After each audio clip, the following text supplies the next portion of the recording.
people who work around death/burial, what's your scariest ghost story? I worked in the ICU a few decades ago, and before that I worked in hospice, so patients passing away was never a surprise. We had our fair share of gruesome cases, some involving children. Many of those young patients died far too early, either from self-attempts or severe car accidents. The hospital had been in service for nearly 70 years, and there had been reports of paranormal activity dating back to when the building first opened. That ranged from objects moving or being displaced to lights malfunctioning. On the darker side, there were reports of people seeing shadow figures and even ghostly patients, especially children. Probably the worst stories involve staff claiming to see a demon in dark hallways, even crawling along the ceiling. I'd estimate at least 10,000 people had passed away in that hospital, so at night it could feel extremely unsettling, especially knowing most of the activity was reported after dark. On to the point. I was working overtime into the night. It was around 4 a.m. if I remember correctly. My coworker was in a different sector when, all of a sudden, I heard an ear-piercing shriek. I ran over and found him on the floor, completely terrified. I asked him what the hell had happened. He said he saw a patient walk from room 57 to room 58. I told him it was probably just a patient getting up to use the bathroom. He said there was only one patient in that sector, and that patient had to use a urinal bottle. I asked if there were any other staff with him. He said, "Yeah, Jared is with me, but he's behind me." I said, "Then who was it?" He just shrugged. We passed it off as a hallucination and finished our shift. Later on, the two of us were cleaning in the same hallway when we heard loud thuds coming down the hall. I said, "Relax, it's probably just another staff member," which, fortunately, it was. After that, we started hearing much fainter thuds coming from below us. There were usually staff on the bottom floor, so we assumed it was them. Days later, we learned that when we heard those thuds, the bottom floor staff had already left for a shift change. Later on, I was walking toward room 75 when something zoomed past me in the corner of my eye. I asked my coworker, "What was that?"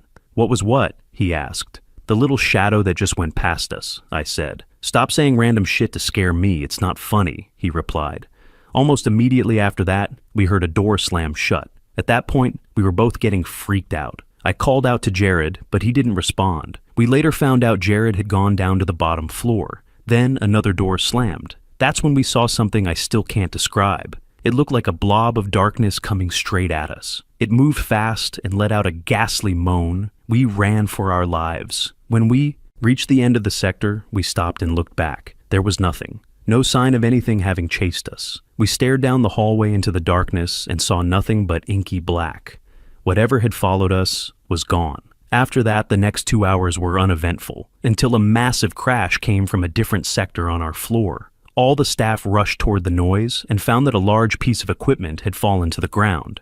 "Check the patient in room 57, I said. The staff member who checked came back and said the patient was startled, but not scared. The rest of the night was filled with everyone seeing things out of the corner of their eyes, but nothing else major happened. It was probably the scariest experience of my life. After that night, I never worked another overnight shift in hospice. Eventually, I transferred to the ICU and only worked until 2 a.m. Story 2. My aunt worked at a cemetery and once told me an incredible story. There was an older gentleman who came every Monday, rain or shine, to place roses on his wife's grave. He was a well-known regular and always stopped to chat with the workers, including my aunt. One fine Monday, she saw him at the grave like usual. He just replaced the roses, and she asked if he wanted to give her the old ones to dispose of. They ended up talking for about 20 minutes about all sorts of things. Eventually, he had to leave, and she waved him off. The next day, my aunt arrived at work to find a new work order for that morning. She grabbed the backhoe and headed out to the plot, only to discover it was right next to the wife's grave. Frowning, she double-checked the work order and saw the name, the Old Roses Guy.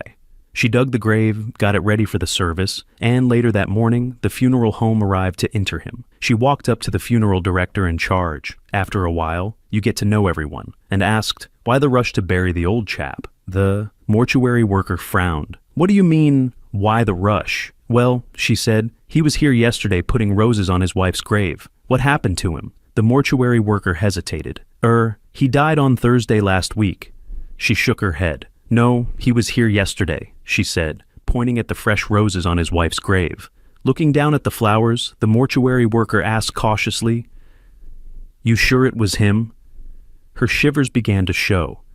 Yeah, we had a chat like we always do. He was talking about being excited for his new granddaughter. The mortuary worker's eyes widened. Wait, what? How did you know about that? She hasn't even told her husband she's pregnant yet. She nodded, pointing to the chap's grave. He told me yesterday. The mortuary worker just stared. Wow. Yep. Bona fide ghost. Story 3. I am an ICU RN. We had a septic patient in the unit who was 29 weeks pregnant. She went into labor on my shift and we delivered her baby, stillborn. I did post-mortem care on the baby, retrieved the proper transport container, and walked the baby down to the morgue. It was the middle of the night, and I was alone in the elevator when I heard a baby start wailing. I absolutely lost my shit and ripped open the cover, and just as I went to unzip the bag, I heard a calm male voice say, "Hush, little one, I've got you, no need to cry." The crying stopped immediately. Shaking, I opened the bag and saw exactly what I expected to see, a deceased 29-week-old baby. I'm a big bearded 40-year-old ICU nurse, and that was the scariest thing I've ever experienced. No one believes me to this day, and I don't even want to speculate about what the crying or the voice was. God, even typing this out, I can feel my chest tightening. Story 4. I work part-time at an air museum, more of a fun job than anything else. The museum is full of historical artifacts, aircraft that have seen combat, uniforms from deceased pilots, and personal items that were deeply meaningful to the people who owned them. The museum is also used as an event space, and it's hosted funerals and celebrations of life. That's pretty common with pilots, especially because there's a sort of curse associated with the airfield. We call it the Klingensmith curse, named after a famous female pilot who died in a racing crash and was horribly mistreated by her male associates. Within about 10 years, we've had 5 pilots killed in air crashes. The museum held their funerals and still houses their aircraft. Because of that, there's a lot of heavy energy around the place, even though it's still generally a happy environment. My boss often says she hears voices when she's the only one there. A few lights will turn on inexplicably. Things sometimes seem to move around the museum, as if ground crews or pilots are still working on the planes. And more than once we've seen shadowy figures darting between the aircraft and exhibits. One night, I was helping clean up after an event, which meant taking care of the back bathrooms. I grabbed my supplies and headed to the other side of the hangar. At the time, the only people in the building were my event coordinator and an older male employee. While I was cleaning, I suddenly heard someone call my name, loud and clear. "J-Mock, can you come here?" So I put my supplies down and walked out of the bathroom to respond. To absolutely no one. It's a huge hangar and completely open, so I should have seen whoever called my name. The voice sounded like an older man, probably in his mid-60s. Thinking the older male employee was messing with me, I walked over and asked what he needed. He immediately told me he hadn't called my name. The event coordinator backed him up. They'd both been outside helping the band leave the parking lot. I looked back toward the bathrooms I'd just come from and saw a shadow dart into one of them. At the same time, the lights on that entire side of the hangar shut off for a solid 10 seconds. I will swear to this day that the museum is haunted. Story 5. I used to work in a nursing home. Residents in certain rooms would complain about a man being in their room at night, but hallucinations are common in the elderly, so it was never taken too seriously. One night around 1 in the morning, I was mopping the dining room. It had huge windows overlooking the garden. Outside was pitch black, and the lights inside were low. I suddenly had an overwhelming feeling that I was being watched, so I looked up at my reflection in the window. Reflected behind me was a man. He was wearing a brown suit and a bowler hat, with the cruelest look on his face. He grinned, and his mouth was far too big. It all happened in seconds. When I spun around, there was obviously no one there, but I will never forget the look of pure evil on his face.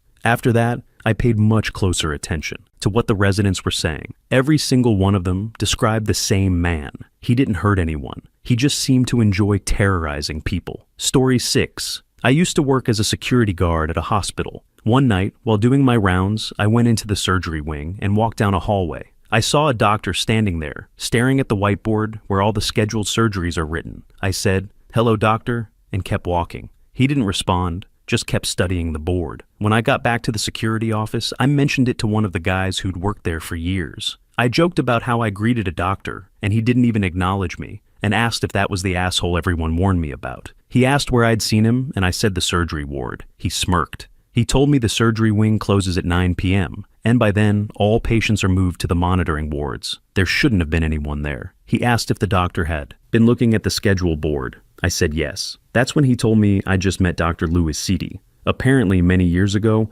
one of the surgeons went up to the helipad and jumped off the building. Seems like he never stopped working, though. Story 7. Not my story, but my mom's ex's. My grandpa was the mortician for a small town in the late 60s. The morgue was attached to the house my mom lived in. That was just how things were, and it never bothered her. One day, her boyfriend Tom came over while no one was home. They'd been dating for a while, so he was comfortable letting himself in and waiting. On his way inside, he noticed the doors and windows to the morgue were open. He went in to check, found it empty, closed everything up, and headed into the house. A few minutes later, he heard a loud slamming noise coming from the morgue. He ran back to see what was wrong and found the doors and windows thrown wide open again. He got out of there fast. When Tom later told my grandpa what happened, my grandpa calmly explained that they had picked up Mrs. Desiree home that morning, and her spirit was there being welcomed and visited. Next time, Tom should just leave the doors and windows open. Story 8. I have several stories from when I worked as a mortuary transport tech. The job was basically moving the deceased from where they were to where they needed to go. Turns out, dead people can have a lot of appointments. One time, though, I had an experience I've never forgotten.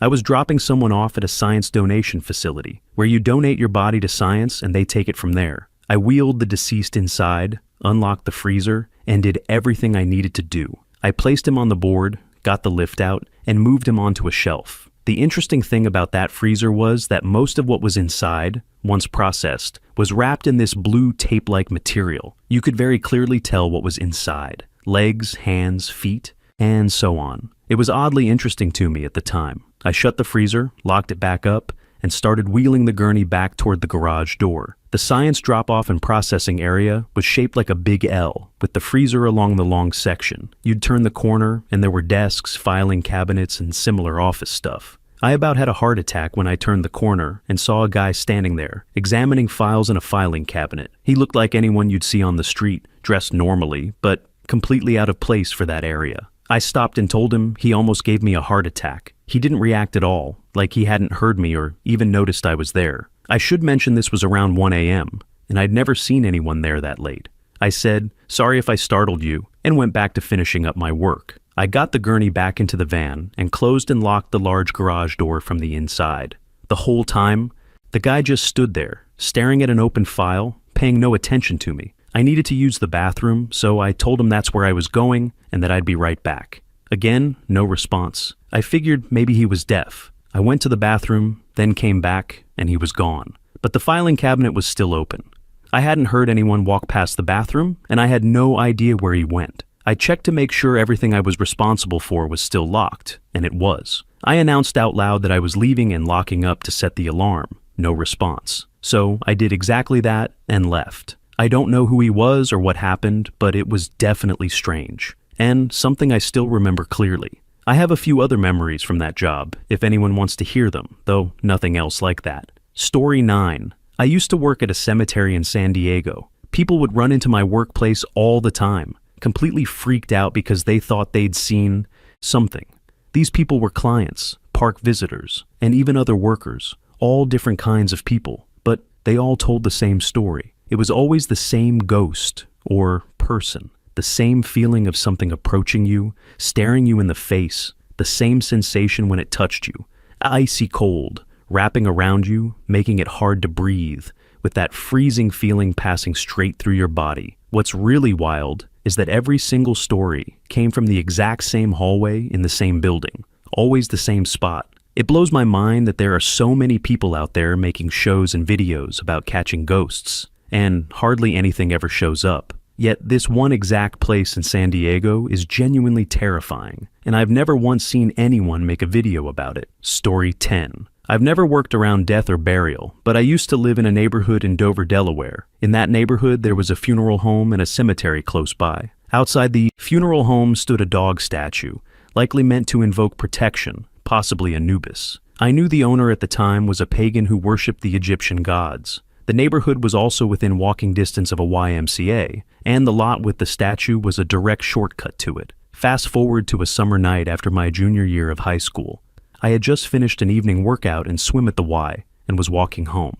I didn't feel like going the long way around on the sidewalk, so I took the shortcut, even though the dog statue always freaked me out. As I got closer, I saw a man dressed in a white suit and hat, like the villain from Raiders of the Lost Ark, standing there and smoking a pipe. What struck me as odd was that he was out there so late at night, especially since there were no bars or restaurants nearby. Stranger still, I couldn't smell whatever he was smoking. I remember him watching me, then turning and heading toward the front doors of the funeral home. He started shaking the locked door violently, loud enough that I could still hear it from several streets away as I walked home. The next day after school, I dropped my bag off at home and went straight to the funeral home. I told the owner what I had seen, and they pulled up the security footage from the night before. The footage showed me walking past the statue, then me on the sidewalk across the street. The door could be seen shaking hard enough to be clearly caught on camera. An interior camera angle showed the door shaking from the inside as well, and shadowy figures appearing to sit up from several of the coffins in the showroom, just a few feet from the entrance. Story 11. I used to work at a very old country club, built sometime in the late 1800s. After a really bad natural disaster, the ballroom was used as a temporary morgue while they cleaned up the town. I was usually responsible for closing up since I was a bartender, and almost always the last one there. Man, that place gave me the heebie-jeebies. Nothing outright ghostly, but more than a few times I'd be pulling out of the parking lot and notice lights still on in the bar that I swore I'd turned off. The worst part was having to go back inside and walk through the dark building just to shut them off. The stereo would also turn itself back on all the time. Silverware and dishes would go missing too, even when you were certain you'd left something in a specific spot. Overall, it was a great place to work, but the open secret was that the place was haunted as hell. Story 12. I work in a cardiac ICU, so we see a lot of death. But there's one patient that really sticks in my mind. I'll call him Greg G, not his real name. Greg was on the unit for months. He fought hard every day to stay alive, and for a good stretch, he was actually improving. He was fairly old, late 70s or early 80s, but he looked younger and acted way more hip than you'd expect. He became a bit of a meme around the unit. Everyone loved him because he was an old white dude who was obsessed with rap, Tupac and Biggie in particular. He would throw gang signs sarcastically as a non-verbal way to show he was feeling okay. He had a track, so he couldn't talk. His family even brought in mood lights that synced with his music. I'm not kidding. Sometimes his room was full-on rap and rave mode. We nicknamed him DJ Greggy G, and he loved it. Unfortunately, his condition took a turn for the worse. He deteriorated rapidly and eventually passed away. The whole unit was devastated. His family let us keep his mood lights, and to this day, we keep them plugged in at the nurse's station as a little tribute. However, one day the mood lights suddenly turned off. We were all pretty bummed. No one could get them working again. Then, out of nowhere, they turned back on. We were relieved until they started flashing in a really erratic, almost irrational way. Not long after that, we heard the patient who was now in Greg's old room start screaming. We rushed in to check on her. She was a confused older woman who would sometimes say pretty wild things, but this felt different. She said she'd been watching the flashing lights in the hallway. She could see them from her room, to be fair, and then said she saw the silhouette of a man cast onto the wall by the lights. Then she started yelling, "Tell Greg to leave! It's not his room anymore! Tell Greg to go!" There's no way she could have known it used to be Greg's room, and with her memory the way it was, there's no way she would have remembered even if someone had told her. It was pretty spooky. Story 13. I work on a 911 ambulance. We were called to a house for a lift assist on a 90-year-old woman. There was no history of medical or law enforcement calls to that address. When we arrived, the doors were locked. We knocked to see if we could hear her. From inside, we heard a voice say, "The key is under the mat." We lifted the mat, and there it was. We went inside and found her on the floor, deceased and decomposed. She had likely been there for about 2 weeks. We immediately checked the rest of the house to make sure no one else was there. The call had come from that house, and the voice we heard was clearly that of an elderly woman. It was pretty creepy. Story 14. When my mother was nearing death from metastatic cancer, complicated by aspiration pneumonia, she alternated between being at home and being moved to the hospital, depending on whether she was experiencing an acute crisis. She was bedridden, but in deep denial about her condition. She refused hospice services because, in her words, those are for people who are dying. The doctors offered no hope of recovery, but we were instructed not to discuss the reality of her situation with her, as it made her extremely emotional and anxious. She hated going to the hospital and begged to be allowed to go home whenever she found herself there. She still talked about the future. All of this is to say, My mom was not ready to go. She passed away in the hospital. In the days that followed, my dad reported hearing her coughing in the living room, where her hospital-grade bed had been placed during the times she was home. It didn't surprise me, because that sound had been so familiar for so many months. What was even more unsettling were a few other things that happened within days of her death. First, the house doorbell kept ringing. We never had visitors, so that alone was strange. Each time my sister, who lived with my parents, opened the door, no one was there. Second, the caller ID showed incoming calls from the cemetery where my mom was buried. The funeral had taken place just a few days after her death. There were never any voicemail messages, only a record of the calls. My dad contacted the cemetery's main office multiple times, and they insisted they had not called. After about a week following her death and burial, everything stopped. Story 15. I work overnights in an assisted living facility that mostly cares for residents with dementia and Alzheimer's. When someone who's lived there for a long time starts actively dying, it's like the rest of the residents get restless, like they know death is pacing the halls. Often the restless residents will start talking in their rooms, one by one. I used to go in and check on them, ask what they were saying and who they were talking to. They all gave the same answer. The girl in the closet. I have closed closets. I have left small lights on. I have even gotten one resident up and brought her into the living room with me, and she still stared at the doorless linen closet in the hallway, chattering away. Sometimes not even making sense. It only ever stops after the actively dying patient finally passes. A few residents who later died themselves started talking to the girl in the closet just days before they sharply declined. One of the most recent was in October. I'd go in at night to change her diaper, and she'd be propped up on one arm in bed, chatting away to the girl. One time, she smiled at me, pointed at the closet, and said, "Oh, haven't you met her? She's such a lovely girl. See, this is my nephew, I told you about." I told her I'd be back later, and didn't return for almost an hour. When I did, she was asleep again. Story 16. I'm not in the funeral business, but I was a cop in the 80s. Around 3 in the morning, I was walking the streets, checking business doors to make sure they were locked. A few days earlier, our town's only mortuary had caught fire and burned, basically to the ground, but it was still standing. The front door looked intact. As I walked past, I instinctively checked the door and found it unlocked, so I went inside. The entire building was charred black. I could see nothing but black and wood everywhere. I walked the length of the hall to the sanctuary. What I saw next made me step back a few paces. In the middle of the charred room, on a small pedestal, was a white crushed velvet child's coffin. It looked like it would hold a toddler. Not a single drop of soot was on it, not a speck, nada. The entire building was destroyed, but there it sat, pristine. I turned and left. Story 17. I used to work as a nurse assistant on a cancer floor that also served as the hospice floor. The number of times a patient would pass away and be removed from a room, only for that room's call light to start going off with no one inside, was unreal. And before anyone says it was just a damaged call light or something getting bumped during removal. That was the strange part. Broken call lights in any other situation simply wouldn't turn on at all. This only ever happened after someone had died. Story 18. Junior doctor on the wards working a night shift called to verify a death.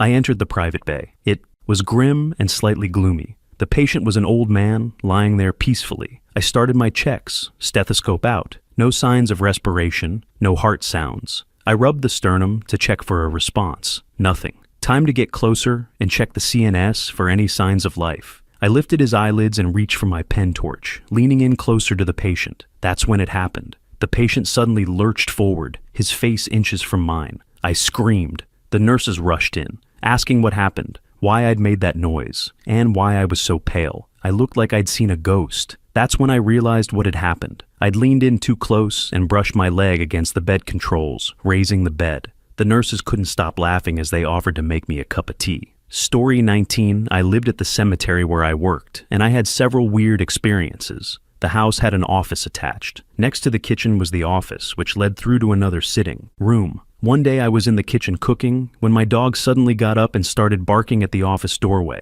As he barked, he slowly and fearfully made his way through the office toward the sitting room doorway. I was like, "What the hell, dog?" So I followed him into the office. He was standing at the sitting room doorway, barking full force, but absolutely refusing to go inside. I went into the sitting room to check it out and didn't see anything. I tried calling him in, but he just kept barking, the hair on his back raised, and would not cross the threshold into that room. I ended up closing the doors to both rooms, and he finally calmed down a bit, but he kept staring at the door, quietly growling under his breath. Weird. Story 20. My dad used to work night shift as a security guard at a hospital that had a morgue. One night, a patient had died, and after everything was cleaned up, a nurse was left alone with the body. She came back terrified and asked my dad to go with her. Apparently, the body was making strange noises. It wasn't anything paranormal, just gases passing, but it was still a pretty unsettling thing for a young nurse to experience alone. In the same building, my dad also remembered a coworker who heard footsteps that seemed to follow her with a delay, almost like an echo of her own steps during the night shift. It was probably just sound carrying in an empty building, mixed with a tired imagination.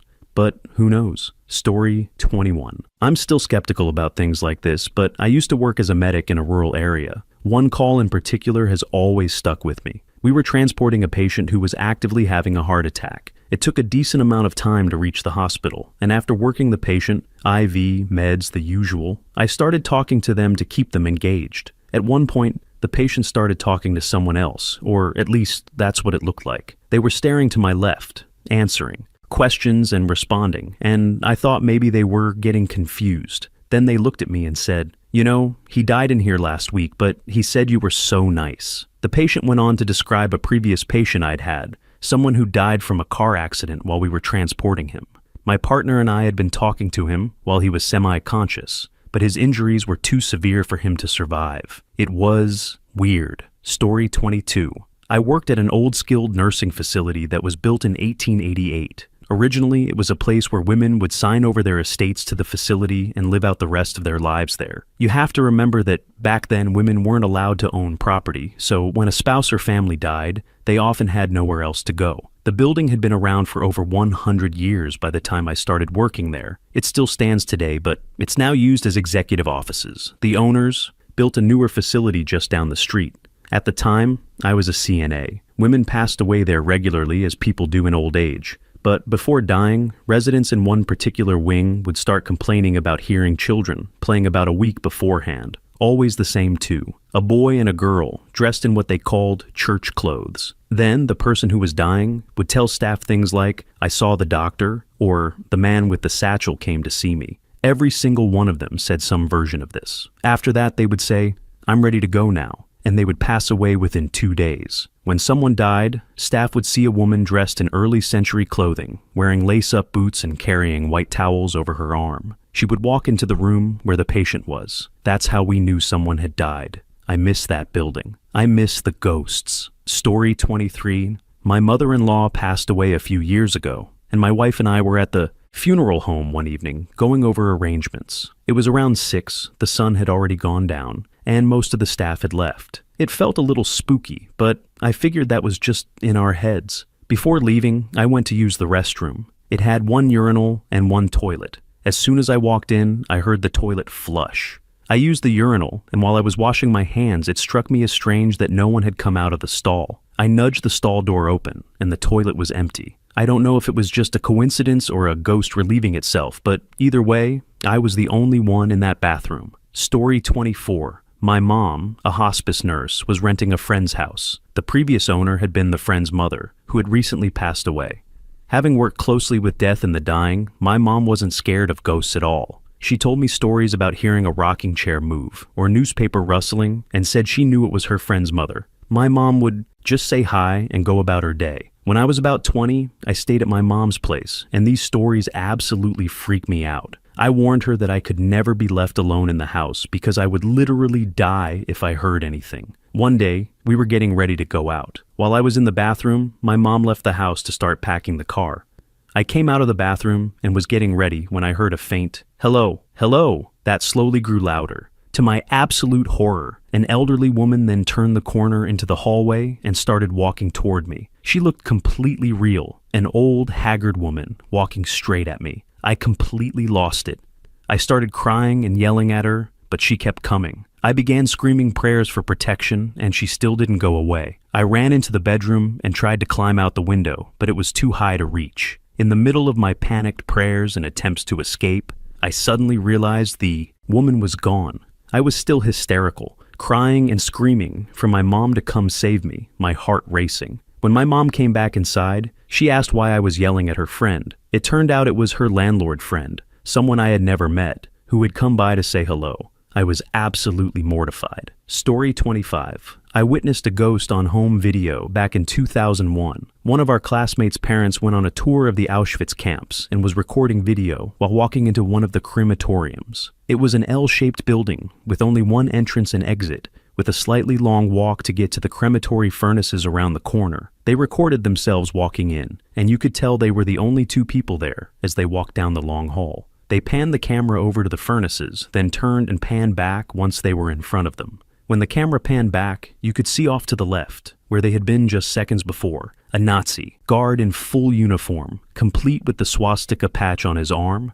He was staring toward the furnaces. His figure was unnaturally lit, glowing with an orange light like an old light bulb, even though there were no lights on in the building. Just natural light coming from the open door down the hall and windows at the other end. They turned to leave and walked out like normal, never seeing the ghost in person. When they returned to the US and watched the tapes later, they noticed the figure on video. My classmate brought in the tape, and our teacher showed it to us. It was super creepy to see. I was in 5th grade at the time and have been a believer in ghosts ever since. Story 26. I used to be a driver for a funeral home corporation, driving the hearse and picking up bodies. I never had anything creepy happen, just a few funny moments and a few traumatic ones. Overall, it was a pretty chill job. However, one night I got incredibly uncomfortable picking up a man who had died at home. He still had the defibrillator leads on his chest, and his eyes were closed, which is unusual because the eyes are almost always open. He looked like he was asleep or unconscious, not rigid or pale or anything. For about half an hour in traffic, I had this sinking feeling that he was going to suddenly gasp and wake up in the body bag. Then it hit me. That would actually be the coolest thing ever. I'd take him home and he'd be back with his family. So I drove slowly, turned up some music, sang along, and talked to him. When I got him to the funeral home, I left him out of the cooler for about an hour while I did paperwork and played on my phone.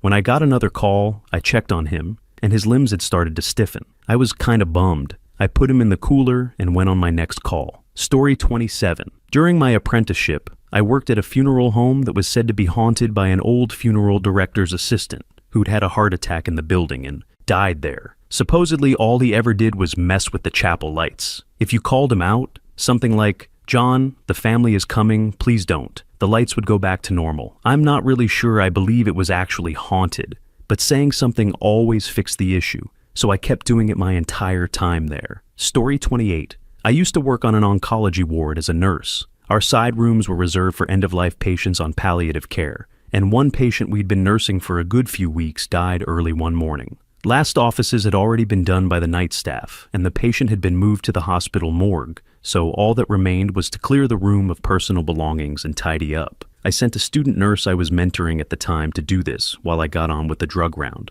The student had known the patient fairly well and was comfortable with the task. About 10 minutes later, a colleague came to me and said, my student had come flying out of the side room, white as a sheet, and was sobbing in the staff room. I went to find out what was wrong, and the student told me she'd been clearing the sink area in the bathroom when she glanced up and saw the deceased patient reflected in the mirror, looking at her over her shoulder. She was a sensible girl, not prone to hysterics, but for the rest of her placement on that ward, she refused to go anywhere near that side room. Story 29. My grandfather died a while back. One day, a bunch of my cousins and I were playing in the front yard. We lived in a rural area, and on weekends the whole family liked to hang out together. While we were outside messing around, we saw Lolo, our grandfather, walking toward the house. We all greeted him, and he smiled at us, walked up onto the porch, went inside, and hung his hat by the door. We kept playing until we suddenly heard crying coming from inside the house, followed by my uncle speeding up the driveway. We all ran inside to see what was happening and found everyone gathered in the kitchen, crying.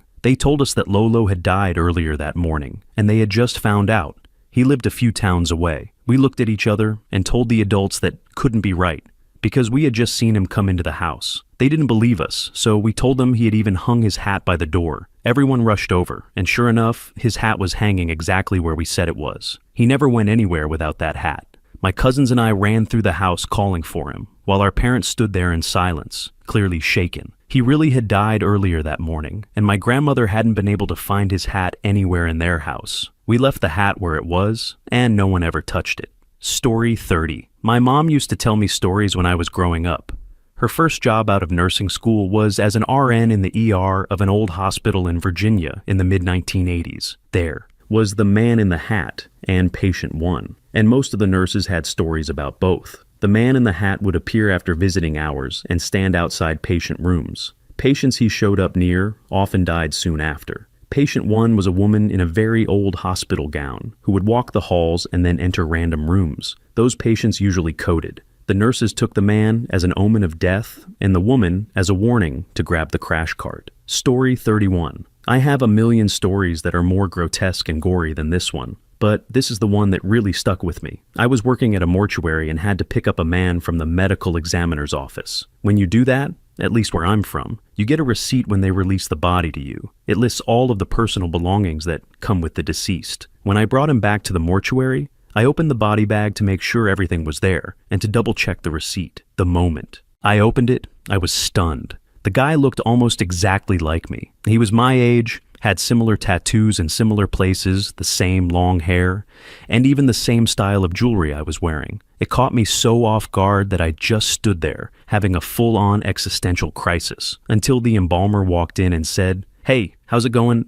"Ah, holy shit. That guy looks like you." It's the only case I've ever had nightmares about. In them, I'm the one in the body bag, with the deceased man opening me up. Story 32. I was an RN working in a very well-off town in Mississippi.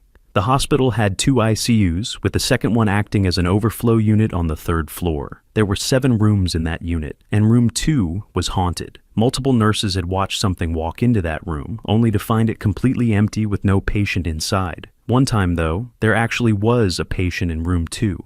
It was around 4 in the morning, and the nurse went in to do a dressing. Change. She brought the supplies into the room, and the patient asked what she was doing. She replied, "I'm changing your dressings." The patient said, "Oh no, the other nurse was just in here about 30 minutes ago and already did it." The nurse checked and saw that the dressing really was fresh. She went out to the desk and thanked the only other nurse on duty for taking care of it. That nurse looked completely confused and said, "I didn't change the dressing?" They both freaked out a little. The rumor was that an RN who had worked at the hospital for a long time had died in that room. The hospital is now a dorm for a large college, so a bunch of students may be having some interesting nights. Story 33. I worked as a nursing home assistant for a while before grad school. It was a private facility where I rotated between 3 different houses. Each house had 6 residents and 2 staff members. When I first started, all of the residents were women. One day my coworker and I were in the kitchen prepping lunch when we suddenly heard a loud voice screaming,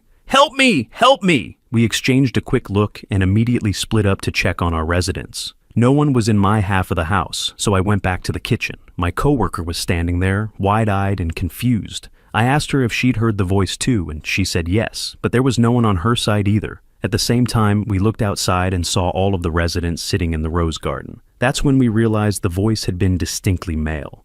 Later, I learned that before I worked there, a male resident, a World War II veteran with PTSD, had lived in that house. Before he passed, he would frequently hallucinate and scream for help. Story 34. I worked as a groundskeeper at a cemetery for 2 summers in my hometown. I was 27 at the time. The town had about 2,000 people, so everyone kind of knew each other. One day we were doing a cremation burial for a woman who wanted her ashes buried with her husband, who had passed in 2014. We dug the hole where his ashes were already buried and left the box open so the family could do the rest later that day. The sexton and the administration staff left to handle some paperwork and told me to hang around for a minute until they got back. I lit a cigarette and sat down with my back against the headstone, leaning on it. After a minute or two, I heard an old voice say, "You shouldn't smoke." I replied, "Yeah, I know." Then it hit me that no one else was around. I looked, and sure enough, there was nobody there. I sat next to the hole, and after I put out my cigarette,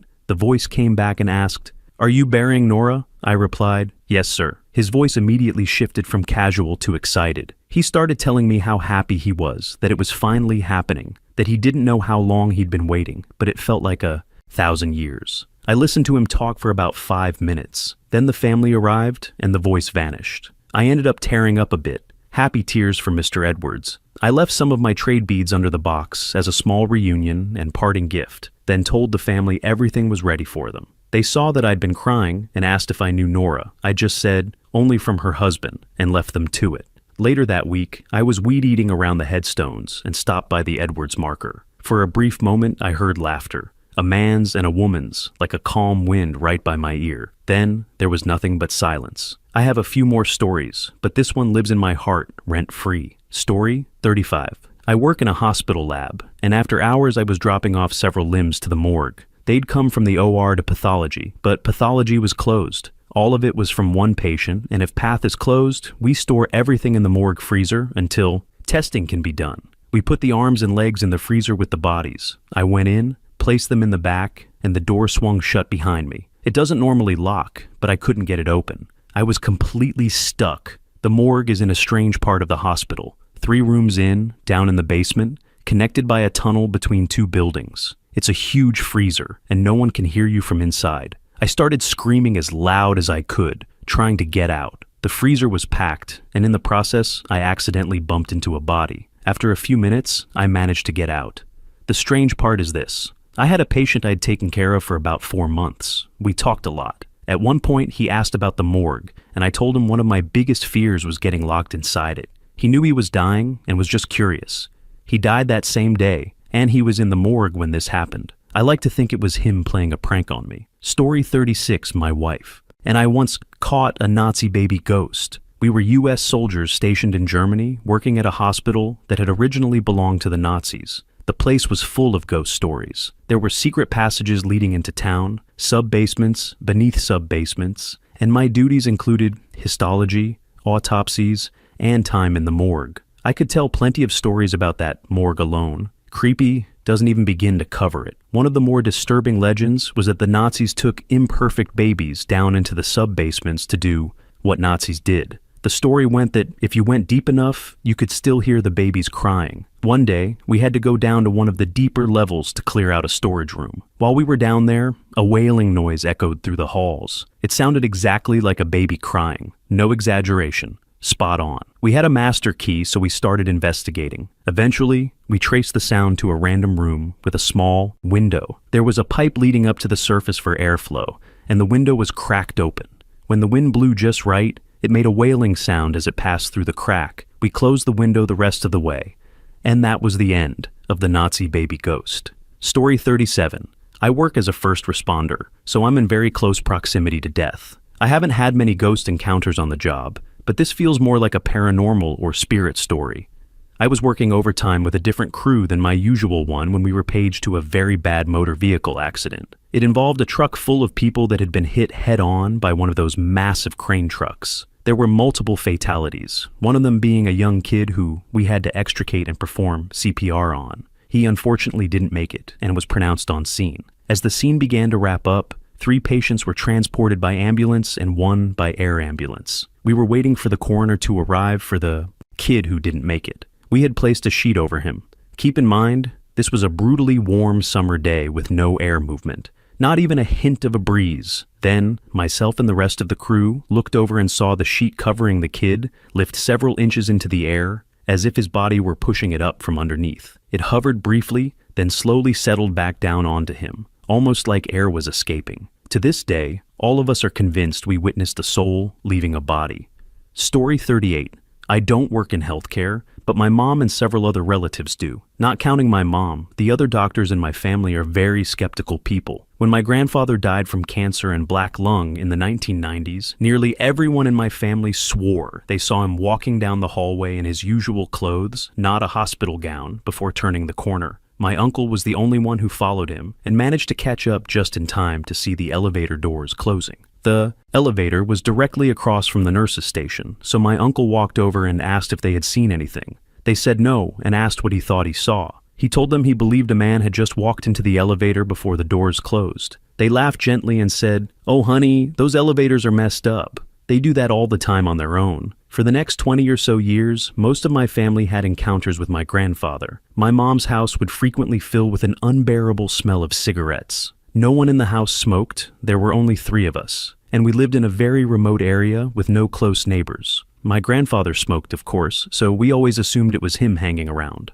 Other family members would strongly smell things associated with him as well. baking bread, celery, fennel, and other ingredients he used to make sausage, along with wine and the distinct smell of the cellar where he made it. There was never any explanation for those smells whenever it happened. When my cousin was very young, he also claimed that my grandfather would stop by and talk to him. He would occasionally introduce him to other family members who had passed away long before any of us were born. He even knew about a great uncle who had been killed at sea during World War II. He knew details about him that only my older relatives could verify, like the fact that he played guitar in Chicago. Oddly enough, while cleaning out my grandmother's house a few summers ago, I found a wooden guitar that had been manufactured in Chicago. My cousin also talked about how funny this uncle was, and more than once we caught him laughing hysterically by himself. When asked what was so funny, he would simply say that the uncle was being silly. The only thing I ever really knew about this relative was that he was the funny one in the family. Everyone had a good sense of humor, but apparently this uncle was on another level. It devastated the family when they received word that he had been killed. He was buried at sea, so they never even had the chance to properly say goodbye to him. When my grandmother passed away in 2018, all of the encounters with my grandfather suddenly stopped for everyone. It was pretty sad. Some family members had found comfort in believing he was still hanging around. My grandfather and grandmother had been married since they were teenagers. I think he was waiting for her before he moved on. There haven't been any unexplainable stories shared since 2018. It almost feels like we truly lost everyone back then. Still, there's an enormous comfort in believing they all moved on together. Story 39. The only really strange thing that happened in an EMI nursing home was in one of the rooms we tried to keep for palliative care patients near the nurses' station. We had an older man who passed away. He had dementia and, while with us, was very resistant to personal care. He was a big guy and doubly incontinent, so we would do our best to support him and meet his needs. During any personal care, he would yell at us, "Bugger off! Bugger off!" Sadly, he passed away, and the room remained empty for a few months. I remember going in after the previous shift had laid him out, waiting for the coroner and complaining that no one had opened the window to let the spirit out. A superstition you find in a lot of homes. Weeks later, we had a new lady come in who was quite demanding, so we moved her closer to the nurse's station in the palliative care room. She was like a ninja with her frame, zipping off and sometimes hitting other residents. We put her in the old man's room, she had never known him, and with it being about 5 months since he had passed, and with other patients lost in between, no one really mentioned him anymore. As soon as she was in her new room, she became instantly hostile, shouting, "Get him out! Get out! Get out!" This isn't unusual for advanced dementia, as visual hallucinations can happen. But we asked her who she wanted to get out. She said, "That big man sitting in the corner, he keeps telling me to bugger off. You bugger off out of my room." She continued arguing with the man who wasn't there, who kept telling her to bugger off. It took us all by surprise, but we kept reassuring her there was no one there. After a week of her not settling, we had to move her to a different room, where she was then fine. Story 40. My mom used to work at an assisted living facility for older people. I visited often to keep them company, and they had a cute cat there that I liked to play with. There was one room at the very end of the hall that I never liked going near as a kid. It later turned out that the room was considered haunted. Without fail, every resident who stayed in that room would, at least once during their stay, call the emergency helpline asking for a nurse to come. When a nurse arrived, my mom in some of these cases, the resident would ask about a little boy just outside the door. "I think he's hurt. Why are you in here? Help that boy. Is that crying child okay? There was a little kid peeking into the room. Whose child was that? Is your son visiting again?" All sorts of things like that. There wasn't much death or anything specific tied to the room, but it always generated creepy calls about a child just outside the door. It always happened well past visiting hours, when no children were allowed, and when I definitely wasn't there. I hated this story as a kid, but I think my mom didn't want to be scared alone, so she always told me whenever it happened. Story 41. I used to swamp at a bar that people swore was haunted. I'm not saying it definitely was, but after being there every night after close, cleaning up for about a year, I completely understand why people said that. Stuff would just happen. Lights would turn, on and off by themselves. Bar stools would fly off tables in the middle of the night. Not just fall, but actually move a good 5 to 10 feet away from the table. This was a big bar with multiple rooms. You'd be cleaning one lit room and see a person, or a shadow person, walk through a dark room nearby. You'd flip on all the lights and go looking for whoever thought it was a brilliant idea to hide in the bar and drink for free after everyone had left, only to find no one, anywhere. I don't know, maybe it really was haunted. Or maybe it was just an old shitty building where weird stuff happened all the time. It was always just out of sight, just enough to startle you and make you go, what the hell? No floating specters trying to possess me or anything cool like that. Just making more work for me by throwing stools all over the damn place. Story 42. I worked at a funeral home as a porter. Whenever I brought in an arrangement of flowers, I always greeted the deceased with a good morning or gave a salute if they were a veteran. This particular man had the typical expression you expect from someone who has passed. Later, I carried in a custom flower arrangement made with his golf clubs. While placing it, I commented that I thought it was very nice, and that his family was thoughtful for coming up with such a unique arrangement. When I turned to leave, I swear he was smiling. It wasn't particularly freaky, but I really feel like he saw it and liked it. Story 43. I was working as a mortician at the time. We were called to the home of an elderly woman who had lived there for decades. She had passed away in the hospital the day before, and we were there to discuss funeral arrangements and the next steps. Let's call her A. She had lived in the house with her daughter, B, and when we arrived, her granddaughter, C, was there as well. While we were talking, C mentioned something strange. She said she had always had this image in her mind, almost like a premonition, that one day she would walk into the bathroom of that house and find her grandmother dead on the toilet. Since her grandmother had died in the hospital, that obviously never happened, and at the time, it felt like nothing more than a disturbing thought. The funeral went ahead. Everything as normal as it can be in that situation. A few days later, we received another call from the same family. Someone else had died. It was B, the daughter. When we arrived at the house, C was there again. She told us she had gotten up early that morning and gone to use the bathroom. Inside, she found her mother dead on the toilet, exactly the way she had always imagined finding her grandmother, just like that. Story 44. I worked in a long-term care unit in a hospital, and we were supposedly haunted by a mischievous little boy. In the 6 months I was there, I heard at least 6 different residents comment on him, all separately and away from one another. Residents would giggle and say things like, "That little boy is making faces at me. There's a little boy hiding around the curtain," or "That little boy keeps running around my room." To be clear, the residents didn't communicate with each other. They were all in advanced stages of Alzheimer's, and for some of them, speaking a full, coherent sentence like that was unusual in itself. Later, a senior staff member told me that the unit used to be a pediatrics ward. Story 45. My mom and my older sister, Terry, became estranged when Terry was 15 or 16, around 1982. To my knowledge, they had not spoken since. In 1999, Mom was diagnosed with a terminal illness. During her final 6 months, I visited her daily and supervised her care in a nursing home. Around Christmas time, she was rushed to the hospital with a spiked fever and slipped into a coma. After 2 weeks, a neurologist confirmed that she had 0 brain activity. I, the 29-year-old youngest of 5 children who had been caring for her with no assistance for 6 months, was urged to remove life support. I did so and sat holding her hand for almost exactly 24 hours, talking and singing to her. In the 23rd hour, I stood up and told her it was okay to let go, that I would be all right, that I loved her. Without opening her eyes, she called out, "Terry," and then flatlined. It was an honor to care for her, and I felt no ill will about her saying Terry's name. It touches me that Terry was her last thought. I shared this with Terry the next time I saw her. She lived out of state. I don't think she believed me, but I witnessed it. Story 46. I worked as a nurse in a long-term medical facility. A resident had passed away shortly before my shift, and after the room was cleaned and prepared, a new patient was brought in to occupy it. The deceased had lived in that room for 5 years. As we were settling the new patient in, the door suddenly slammed shut. Several staff members, and I tried to open it using the keys and force, but it wouldn't budge. It was completely stuck. We were just about to call maintenance to force it open when, eerily, the door slowly opened on its own without anyone touching it.